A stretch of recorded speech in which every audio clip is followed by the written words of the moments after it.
Hello students, welcome back to another video of my YouTube channel Biology class. I am Pragya Jain. This is the last part of the principle of inheritance. Is it clear? अभी तक आपने last part जो अपन ने 5 मैंने बनाए थे आपको YouTube पर डाले हैं, उनमें मैंने सारे जो principle of inheritance chapter and variations उसके अपन ने ऑल टॉपिक्स इंक्लूड कर लिए थे। अब लास्ट में अपना सिर्फ जो लेफ्ट रह गए थे part, that is pedigree analysis, genetic disorder and chromosomal disorder. आज अपन इन्हीं को लेकर पूरी डील करेंगे यहाँ पर। Is it clear? So first we will take pedigree analysis. तो पेडिग्री एनालिसिस में पहले मैं आपको इसकी डेफिनेशन बता दूं। तो study of the family history about inheritance of a particular traits provide an alternative such an analysis of traits in a several generation of a family is called pedigree analysis। क्या कह रहा है, again repeat करती हूँ मैं एक बार। Study of the family history about inheritance of a particular traits provide in alternative such an analysis of traits in several generations of a family is called pedigree analysis। that means इसमें ये कह रहे हैं कि जैसे अपन ने अभी तक पढ़ा था, लास्ट जितने भी अपने टॉपिक्स थे उनमें मेंडल्स ने गार्डन पी पर, किसी ने ड्रोसोफिला पर, किसी ने इंसेक्ट पर, इन सब पर इनहेरिटेंस की स्टडी की थी। सेक्स डिटर्मिनेशन में भी अपन ने ह्यूमन जेनेटिक्स को पढ़ा था थोड़ा सा, बट इसमें अपन अब ओनली ह्यूमंस में जो इनहेरिटेड हो रहे हैं कैरेक्टर्स, चाहे वो डिजीज़ के हों, तो उनका जो हेरिडिटी है उसकी स्टडी अपन इसमें पेडिग्री एनालिसिस में के थ्रू कंप्लीट करेंगे। तो पेडिग्री एनालिसिस में मतलब जितनी भी आपकी फैमिली हिस्ट्री है, चाहे तो वो पहले की हो या मतलब पास्ट हो या फ्यूचर हो, जनरेशन टू जनरेशन पूरी हिस्ट्री आपकी इसमें सामने आ जाती है इस स्टडी के थ्रू, इस मेथड के थ्रू। Is it clear? तो डेफिनेशन तो मैंने आपको बता दी है। अब सबसे पहले अपन थोड़े से यहाँ पर इनके आपकी एनसीईआरटी में भी ये सिंबल्स दिए हैं। जब तक अपने को ये सिंबल लर्न नहीं होंगे तब तक अपने को जो पेडिग्री चार्ट है वो कहीं से भी समझ में नहीं आएगा, क्योंकि अपने को सिंबल्स मालूम ही नहीं है। यहाँ मैं पेडिग्री चार्ट बना दूँ और आपको कहूँ कि इसको सॉल्व करिए, इसमें क्वेश्चंस दे दूँ आपको कुछ, तो आप कैसे सॉल्व करेंगे? क्योंकि ना आपको ये पता है कि फीमेल को कौन डिनोट कर रहा है, कौन सा सिंबल, और मेल को कौन सा कोड कर रहा है, आपको नहीं पता। इसके लिए पहले आपको should be learn on your finger tips this symbols. Is it clear? तो फर्स्ट है ये स्क्वायर आपको दिख रहा है, दैट इज मेल। सर्कल्स में ये जो आपको कोड कर रहा है ये फीमेल। सर्कल और स्क्वायर, जो सर्कल है और जो स्क्वायर है ये अफेक्टेड इंडिविजुअल्स को शो कर रहे हैं, क्योंकि इसमें अपन ने जो लाइंस का जो सिंबल बना दिया है ना, ये इससे थोड़े से डिफरेंट हो गए। दैट इज़ अफेक्टेड इंडिविजुअल्स या अफेक्टेड जो चिल्ड्रन है उनके लिए यहाँ कोड किया है। ये जो आपको डबल लाइन दिख रही है इसमें मेल फीमेल के बीच में, ये मैटिंग है, रिलेशनशिप है, जो आपके रिश्तेदार है ना उनके बीच में जो आपका रिलेशन है वो इसको यहाँ पर शो कर रहा है। अब ये आपको एक यहाँ पर दिखाया है कि ये एक जो है वो मेल है, एक फीमेल है, दैट इज़ पेरेंट्स हैं ये आपके, एंड ये नीचे उसी को दिया है तो ये उनके चिल्ड्रन के लिए कोड किया है। तो यदि इस तरह का आपको दिखता है तो ये parents above and children below. Next है आपके पास ये स्क्वायर, वही पेरेंट्स हैं विद मेल चाइल्ड अफेक्टेड, क्योंकि स्क्वायर मेल है, यहाँ पर ने स्क्वायर मेल को किसके लिए कोड किया है? अफेक्टेड चिल्ड्रन के लिए, तो अफेक्टेड सन के लिए है, तो अफेक्टेड चाइल्ड हो गया। ये जो 5 लिखा है इसके अंदर, ये 5 अनअफेक्टेड ऑफ स्प्रिंग्स के लिए है।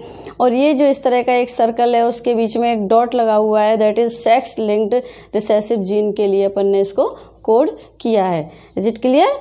ये आपको मैंने सारे अच्छे से एक्सप्लेन कर दिए शायद, और आपको थोड़ा सा और वापस से रिपीट करके मेरे वीडियो को बाद में देख सकते हैं आप इसको, कि ये सारे कोड आपको सिंबल्स आपको लर्न करने हैं, जो भी सिंबल हैं, और एनसीईआरटी में भी आपके दिए हुए हैं उनमें से भी आप देख सकते हैं। अब इसको मैं समझाने से पहले आपको कि पेडिग्री चार्ट की प्रॉब्लम सॉल्व कैसे करेंगे, इसके लिए मैं थोड़ी सी टिप्स देना चाहती हूँ आपको, है ना।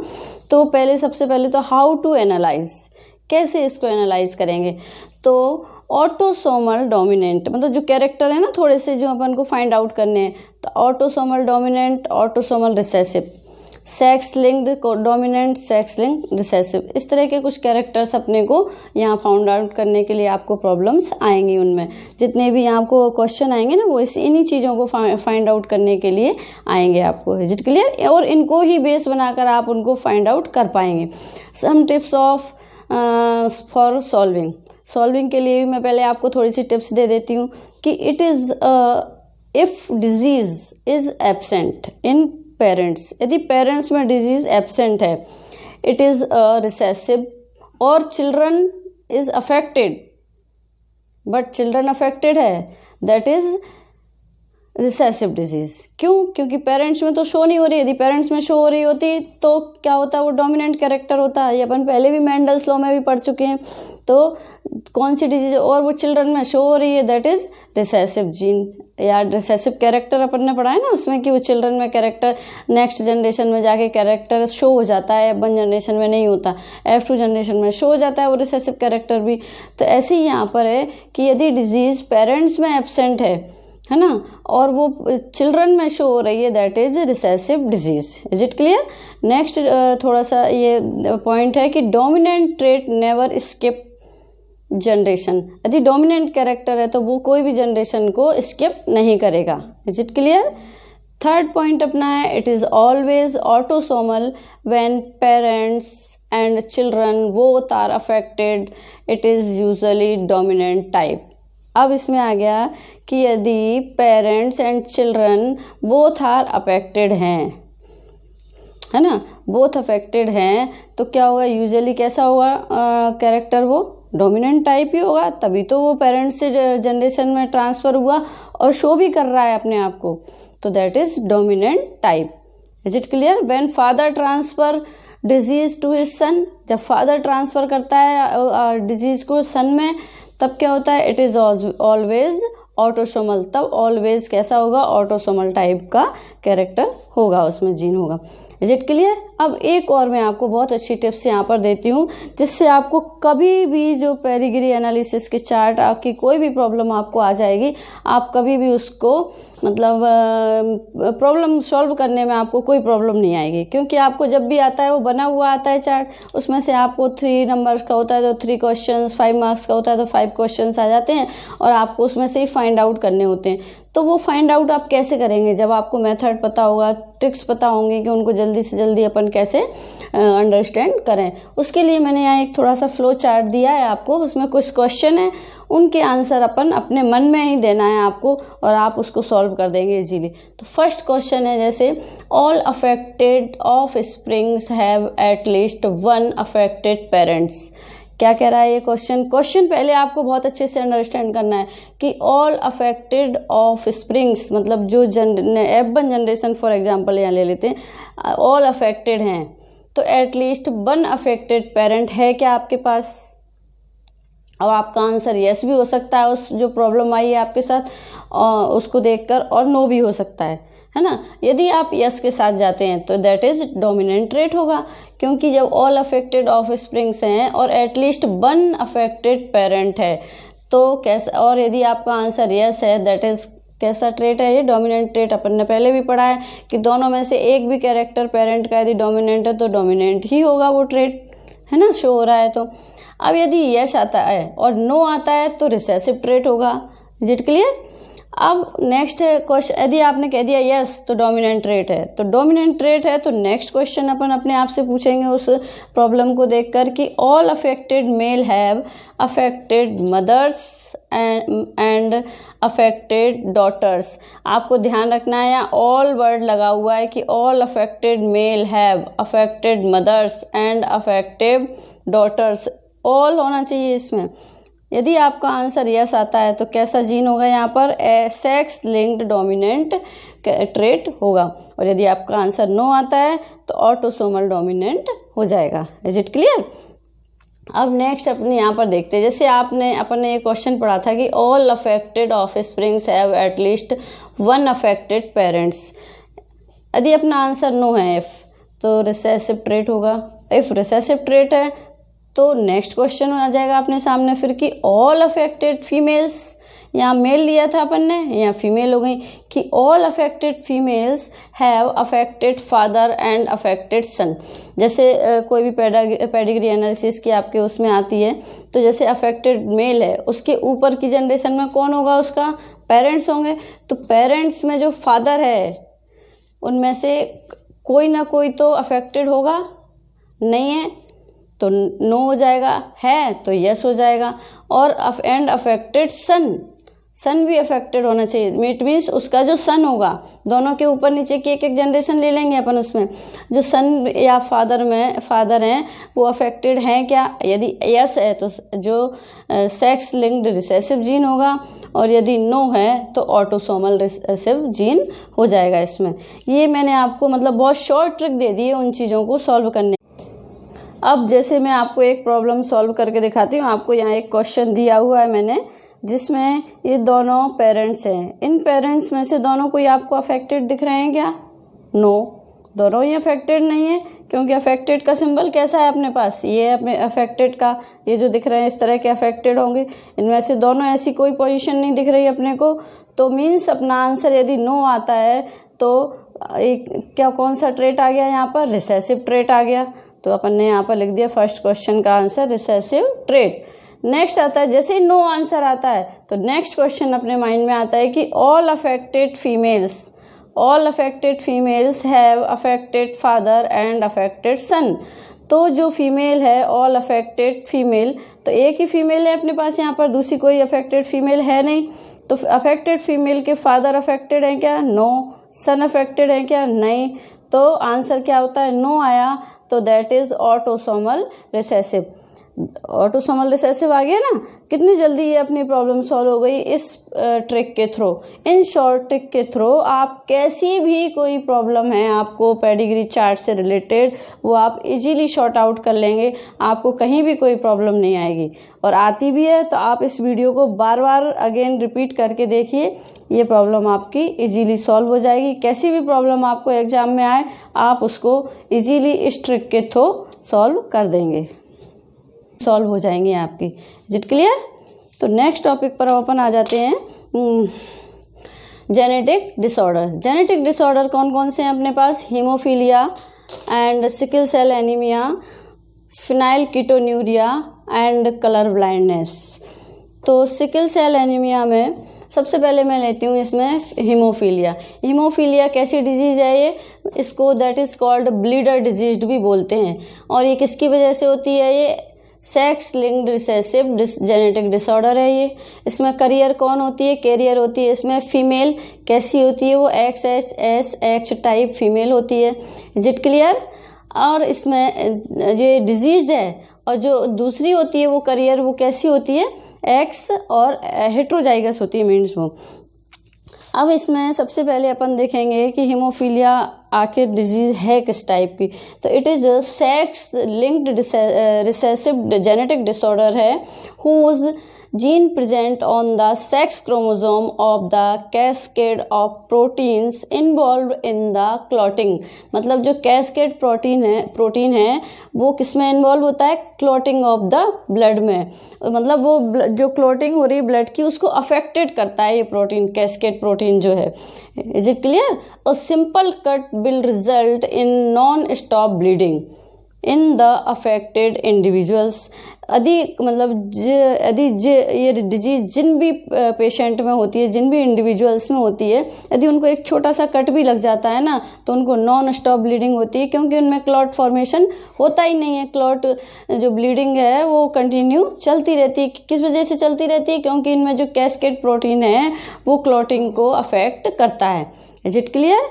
तो इसमें क्या होता है कि जो मेल है, जो फीमेल है, possibility of a female is very rare, because यदि फीमेल में ये डिजीज़ होगी तो वो जो रिप्रोडक्टिव स्टेज है उसमें पहुंचने से पहले ही एम्ब्रियोनिक स्टेज में उसकी डेथ हो जाती है। इसीलिए ये फीमेल में रेयर ही होती है ये डिजीज़, है ना।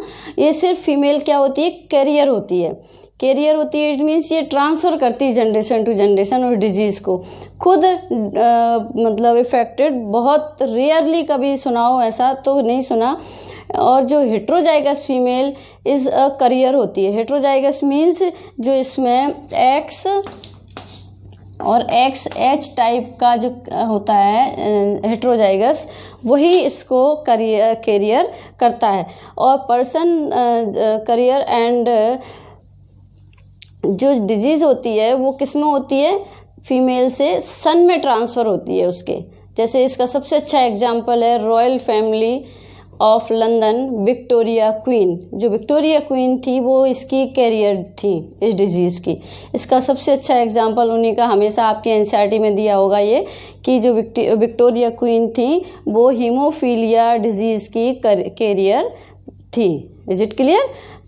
फीमेल में कभी भी ये डिजीज़ नहीं होती, रेयर कभी कोई केस सुना हो। यदि हो भी जाएगी तो रिप्रोडक्टिव स्टेज में पहुंचने पर जो एम्ब्रियोनिक स्टेज में उसकी डेथ हो जाती है। इसीलिए फीमेल में ये रेयर ही ये डिजीज़ होती है, फीमेल तो सिर्फ इसकी कैरियर होती है। ठीक है ना? Is it clear? ये आपको क्लियर हो गया होगा यहाँ पर हीमोफीलिया में। अब आता है अपना next sickle cell anaemia. Sickle cell anaemia autosomal disease है, ऑटोसोमल लिंक्ड जेनेटिक डिसऑर्डर है, और this caused controlled by a single pair of allele. Single pair of allele से ये कंट्रोल होता है। और जो डिजीज्ड पर्सन होता है वो HBS और HBS टाइप का होता है। यहाँ मैंने शायद लिखा भी होगा, आपको नहीं लिखा है, अभी लिख देती हूँ मैं इसको। ये डिजीज्ड पर्सन होते हैं इसके HBS अब इसमें क्या होता है कि जो सिकल सेल एनीमिया है उसमें जो बीटा चेन होती है हीमोग्लोबिन में, ये बीटा चेन मैंने यहाँ पर आपको ब्लैक बोर्ड पर शो की हुई है। ये बीटा चेन है आपके हीमोग्लोबिन की पूरी। इस बीटा चेन में जो 6 पोजीशन पर ग्लूटामिक एसिड होता है, 6 पोजीशन पर यहाँ आपको ग्लूटामिक जो है वो दिख रहा है ना आपको, ग्लूटामिक एसिड। जब ये 6 पोजीशन पर ग्लूटामिक एसिड को रिप्लेस कर देता है ये वेलिन, जो वेलिन दिख रहा है ना 6 पोजीशन पर, ये चेन थी जैसी होती है वैसी दिखाई है आपको मैंने। जब वो इफेक्टेड हो गई, मतलब रिप्लेस्ड हो गया, जो बीटा ग्लूटामिक एसिड है उसको रिप्लेस कर दिया किसने, वेलिन ने। ठीक है ना, वेलिन ने इसको रिप्लेस कर दिया। इसी की वजह से क्या होता है, सिकल सेल एनीमिया जो डिजीज़ है वो हो जाती है। मतलब ये कॉज्ड है उसका due to glutamic acid replaced by valine. Is it clear? छोटी छोटी सी डिजीज़ हैं, इनमें ज़्यादा अपने पास एक्सप्लेन करने के लिए है नहीं आपको, इनमें तो आपको रट्टा ही लगाना पड़ेगा एनसीईआरटी से। बस इसमें जो मेन इंपॉर्टेंट थिंग्स हैं वो मैंने क्लियर कर दी कि ये किन की वजह से ये अफेक्टेड होते हैं पर्सन इन डिजीज़ में। Is it clear? अब आता है अपना फिनाइल कीटोन्यूरिया। फिनाइल कीटोन्यूरिया क्या है? फिनाइल कीटोन्यूरिया के अंदर जो अफेक्टेड इंडिविजुअल्स होगा उसमें एक एंजाइम की डेफिशिएंसी होती है। उस एंजाइम की डेफिशिएंसी की वजह से ही ये डिजीज़ होती है। वो क्या करता है, एंजाइम की अमीनो एसिड जो होता है वो फिनाइलेलाइन के अंदर टायरोसिन में कन्वर्ट हो जाता है, बट नॉर्मल कंडीशन में होता है। बट जो अफेक्टेड पर्सन होता है उसमें ये कन्वर्ट नहीं होगा। क्यों? क्योंकि जो फिनाइलेलाइन है वो एक्यूमुलेट होता जाएगा, और एक्यूमुलेट हो जाएगा तो ये कन्वर्ट नहीं होगा। और क्या होगा, ये जो फिनाइल पायरुविक एसिड है उसमें कन्वर्ट हो जाएगा ये। और फिनाइल पायरुविक एसिड में कन्वर्ट हो जाता है और धीरे धीरे ये ब्रेन में एक्यूमुलेट होता जाता है। और ब्रेन में एक्यूमुलेट होने की वजह से जो पेशेंट है वो मेंटली रिटायर्ड हो जाता है, इंडिविजुअल है वो मेंटली रिटायर्ड हो जाता है। और फिर क्या होता है, it is excreted through urine because kidney इसका पुअर एब्जॉर्प्शन होता है किडनी में। किडनी इसको एब्जॉर्प्शन नहीं कर पाती, इसका पुअर एब्जॉर्प्शन हो जाता है किडनी में। इसकी वजह से ये यूरिन के थ्रू एक्सक्रीट होने लगता है। एक बार और रिपीट कर देती हूँ मैं आपको, फिनाइल कीटोन्यूरिया जो डिजीज़ है वो एक एंजाइम की डेफिशिएंसी होती है उस इंडिविजुअल में जिसमें ये डिजीज़ प्रेजेंट होती है। तो वो एंजाइम अमीनो एसिड फिनाइलेलाइन के अंदर टायरोसिन में कन्वर्ट होता है नॉर्मल कंडीशन में, बट जब वो इफेक्टेड होता है तब क्या होता है, ये कन्वर्ट नहीं होगा, ये फिनाइलेलाइन एक्यूमुलेट हो जाएगा और एक्यूमुलेट होकर ये फिनाइल पायरुविक एसिड में कन्वर्ट हो जाएगा। और फिनाइल पायरुविक एसिड में कन्वर्ट होते ही ये ब्रेन में जो ब्रेन है उसमें एक्यूमुलेट होने लगता है, और एक्यूमुलेट होने लगता है ब्रेन में, तो वो दैट पर्सन कैसा हो जाता है, मेंटली रिटायर्ड हो जाता है, मेंटली रिटायर्ड हो जाता है। और इसका मतलब जो अपन कहना चाहिए कि जो यूरिन के थ्रू ये एक्सक्रीट होने लगता है। क्यों होता है एक्सक्रीट यूरिन के थ्रू? बिकॉज किडनी में इसका पुअर एब्जॉर्प्शन होता है। Is it clear? ये भी आपको तीनों क्लियर हो गए होंगे आई थिंक। अब कलर ब्लाइंडनेस एक और भी है यहाँ पर, ये भी sex linked recessive genetic disorder है और इसमें करियर फीमेल होती है और इसमें जो कलर ब्लाइंडनेस है वो भी फीमेल में भी हो सकता है। इसमें हीमोफीलिया की तरह कंडीशन नहीं है कि अकेले फीमेल कैरियर ही होगी, डिजीज्ड नहीं होगी, डिजीज्ड भी हो सकती है। Is it clear? इसकी इतनी शॉर्ट में इंफॉर्मेशन सफिशिएंट है आपको। अब आता है नेक्स्ट अपना chromosomal disorder. What is chromosomal disorder? Chromosomal disorder these are caused due to absence, आप मेरे पॉइंट पर ध्यान दीजिएगा, एब्सेंस एक्सेस एबनॉर्मल अरेंजमेंट, मतलब स्ट्रक्चर एबनॉर्मल हो जाएगी क्रोमोजोम की, ऑफ वन और मोर क्रोमोजोम। मतलब ये कह रहे हैं कि क्रोमोजोमल डिसऑर्डर है वो किन में होता है, किन इंडिविजुअल्स में होगा, जिनमें एक आध कॉपी क्रोमोजोम्स की एब्सेंट हो जाएगी या एक आध कॉपी एक्स्ट्रा ऐड हो जाएगी या एबनॉर्मल अरेंजमेंट हो जाएगा। आपने उसमें फ्रेम शिफ्ट वगैरह में मैंने आपको लास्ट में पढ़ाया था, लास्ट वाले पार्ट में जो जीन जेनेटिक म्यूटेशन पढ़ा था अपन ने, उसमें कि जो स्ट्रक्चर में चेंज हो जाएंगे क्रोमोजोम्स के, तब ये क्रोमोजोमल डिसऑर्डर उन इंडिविजुअल्स में शो हो जाते हैं। फॉर एग्जांपल सबसे पहले अपन लेते हैं डाउन सिंड्रोम। डाउन सिंड्रोम यहाँ पर लिया है मैंने। इसमें क्या होता है कि डाउन सिंड्रोम में it is caused due to presence of extra copy of chromosome 21। मतलब जो 21 नंबर का क्रोमोजोम है उसकी एक्स्ट्रा कॉपी आ जाती है, मतलब एक और कॉपी आ जाती है उसमें। अब दैट इज ट्राइसोमी, उस कॉपी को क्या बोलते हैं अपन, ट्राइसोमी 21 या 21st। अब क्रोमोजोम तो वेरी फर्स्ट रिपोर्टेड ये किसने किया था, लॉन्गडाउन ने 1868 में किया था। Is it clear? मैंने यहाँ शायद लिखा नहीं है, आपको अभी मैं यहाँ लिख दूंगी। इस साइंटिस्ट का नेम और ईयर आपको लर्न होना चाहिए, इसलिए। इसके सिम्टम्स क्या हैं अब डाउन सिंड्रोम के? सबसे पहले तो ब्रॉड फ्लैट फेस, मतलब जिन भी इंडिविजुअल्स में ये जो डिजीज़ होगी उसका फेस ब्रॉड हो जाएगा, फ्लैट हो जाता है और मेंटली रिटायर्ड भी हो सकता है, may be small round head होता है, फ्यूरोइड टंग होगी। ये इनके एग्जांपल्स हैं। Is it clear? Next disease है अपनी chromosomal disease Turner syndrome. Turner syndrome means it is caused due to the absence of one of the chromosome. अपन ने यहाँ पर बहुत सारी कंडीशन ली थी ना क्रोमोसोमल डिसऑर्डर की, मैंने आपको डेफिनेशन बताई थी। इसमें तो एक्स्ट्रा कॉपी डाउन सिंड्रोम में ऐड हो गई थी और इसमें क्या हो गई थी, absence of one of the chromosome in a female में स्पेशली ये एक क्रोमोसोम एक्स क्रोमोसोम जो है वो एब्सेंट हो जाता है। ओनली 45 क्रोमोसोम प्रेजेंट होते हैं, they are called XO female. इस टाइप की फीमेल को अपन क्या बोलते हैं, XO टाइप फीमेल बोलते हैं। अब इनके सिम्टम्स क्या हैं?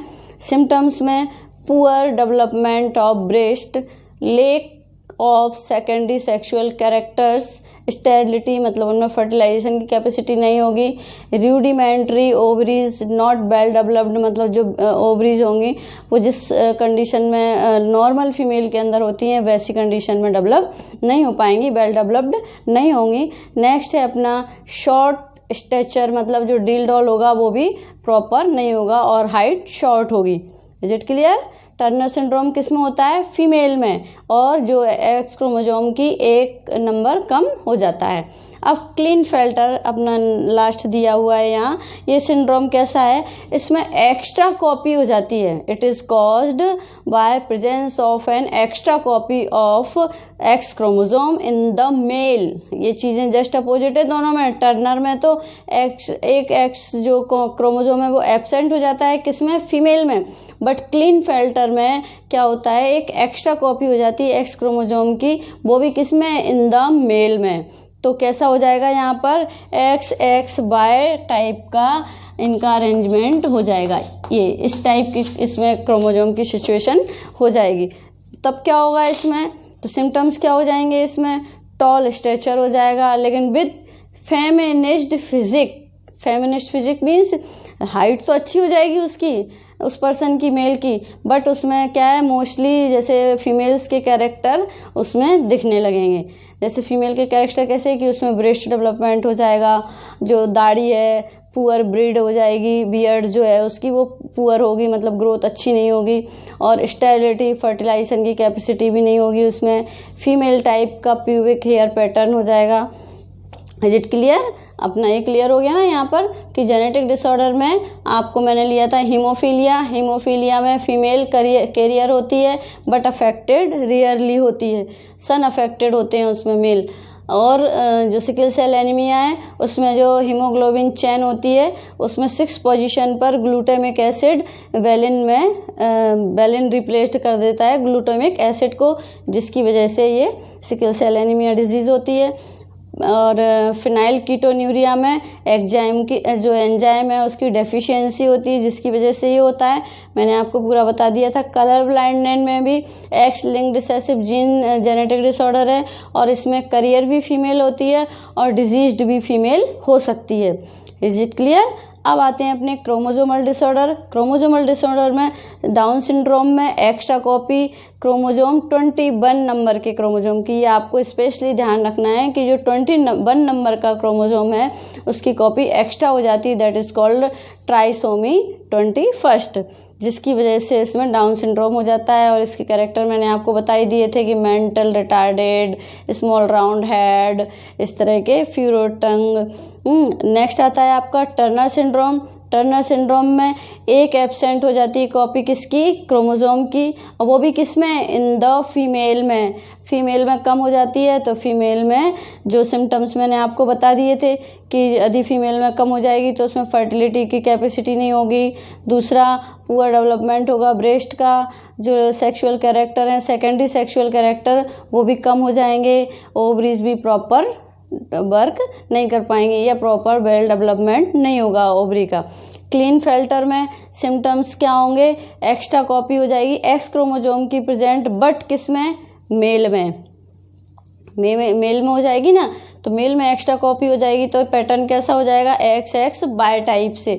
XX बाय टाइप से हो जाएगा तो इनमें जो क्या है, फेमिनिज्म के कैरेक्टर ज़्यादा शो होने लगेंगे मेल्स में। एक तरह से अपन कैलकुलेशन ये निकाल लेते हैं अपना कि उनमें जो बियर्ड की ग्रोथ होगी वो कम होगी, फर्टिलिटी की भी कैपेसिटी कम हो जाएगी, फीमेल टाइप की उनमें स्ट्रक्चर थोड़ा सा वैसा ही हो जाएगा उनका। आपको ये सब क्लियर हो गया होगा आई थिंक। और ये पेडिग्री एनालिसिस का भी मैंने चार्ट आपको, मेरी जहाँ तक कैपेसिटी थी उसके अकॉर्डिंग मैंने आपको बहुत अच्छा ये शॉर्ट टिक दिया है आपको इन प्रॉब्लम्स को सॉल्व करने का। और आप इनके थ्रू यदि इस पैटर्न को लेकर अपना पूरी पेडिग्री की जो भी जितनी भी प्रॉब्लम्स आपको सॉल्व करने के लिए आती हैं आप सॉल्व करेंगे तो मुझे नहीं लगता कि आपकी कोई भी प्रॉब्लम इससे सॉल्व नहीं होगी। जितने भी आपके क्वेश्चंस आएंगे सब आप इसके थ्रू इजीली आप कर सकते हैं सॉल्व, बट आपको should be learn your finger tips of symbols of pedigree analysis. Pedigree analysis के आपको ये सिंबल्स लर्न होने चाहिए, तभी आप इन प्रॉब्लम्स को सॉल्व कर पाएंगे। इफ़ आपको मेरा स्टडी मटेरियल अच्छा लग रहा है, आपको मेरा टीचिंग मेथड पसंद आ रहा है, आप लाइक करते हैं इस मेथड को मेरे, तो आप मेरे इस वीडियो को लाइक कीजिए, शेयर कीजिए एंड मेरे चैनल को सब्सक्राइब ज़रूर कीजिए प्लीज़। Thank you.